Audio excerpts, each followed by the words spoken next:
देश भर में कोरोना संकट के बीच प्रधानमंत्री नरेंद्र मोदी ने आज मंत्रिपरिषद की बैठक बुलाई है और यह बैठक 11 बजे होगी। वीडियो कॉन्फ्रेंसिंग के जरिए होने वाली इस बैठक में न सिर्फ कैबिनेट स्तर के मंत्री बल्कि स्वतंत्र प्रभार और राज्य मंत्री भी हिस्सा लेंगे। कोरोना की वजह से बने हालात और दवा समेत कई मुद्दों पर चर्चा होगी। कोरोना महामारी की दूसरी लहर के दौरान ये केंद्रीय मंत्रिपरिषद की पहली बैठक है। इससे पहले पीएम मोदी कोरोना पर मुख्यमंत्रियों के साथ कई बैठकें कर चुके हैं। बैठक में प्रधानमंत्री विभिन्न राज्यों में महामारी की स्थिति की समीक्षा करेंगे और साथ ही अस्पतालों में बेड की उपलब्धता, ऑक्सीजन की उपलब्धता, वैक्सीन के टीकाकरण की स्थिति और जरूरी दवाइयों की उपलब्धता जैसे अहम विषयों पर भी चर्चा करेंगे।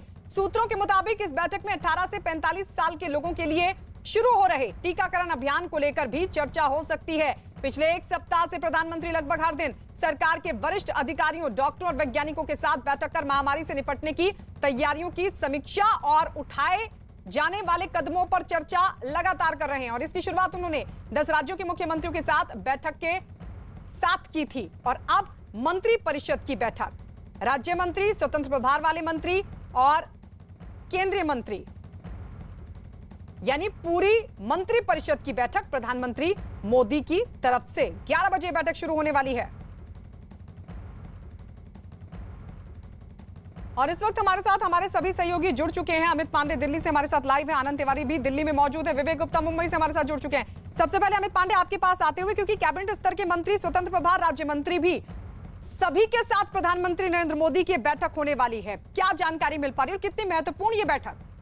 देखिए, अब से थोड़ी देर में ये बैठक शुरू होगी और जहां तक सूत्रों का सवाल है तो सिर्फ और सिर्फ कोरोना महामारी को लेकर क्या इंतजाम किए गए हैं, किस तरीके से जो सुविधाएं सरकार की ओर से आम जनता तक पहुंच रही हैं, उसकी रिपोर्ट लेंगे संबंधित मंत्रालय, जिसमें गृह मंत्रालय है, नागरिक उड्डयन मंत्रालय है, सड़क परिवहन मंत्रालय है, फार्मास्यूटिकल मिनिस्ट्री है, शिपिंग मिनिस्ट्री है। इसके अलावा अलग अलग मंत्रालय अपना प्रेजेंटेशन देंगे और बताएंगे कि पिछले 15 दिनों के दौरान क्या कदम उनकी ओर से उठाए गए हैं, जिस वजह से ज़रूरी चीज़ें पेशेंट्स तक पहुंच रही हैं, अस्पतालों तक पहुंच रही हैं। जोर फोकस इस बात का होगा कि कोरोना के खिलाफ जो इंतजामात है, सरकार के इंतजामात है, वो युद्ध स्तर पर जारी रहें और जल्दी से जल्दी ज़रूरत का सामान लोगों तक पहुंचे ताकि जो मौतों का सिलसिला है वो रुके और आम इंसान को राहत मिले, उनको कोरोना इलाज से संबंधित ज़रूरी दवा उनको मिले। समन्वय इसमें मुख्य मुद्दा रहेगा।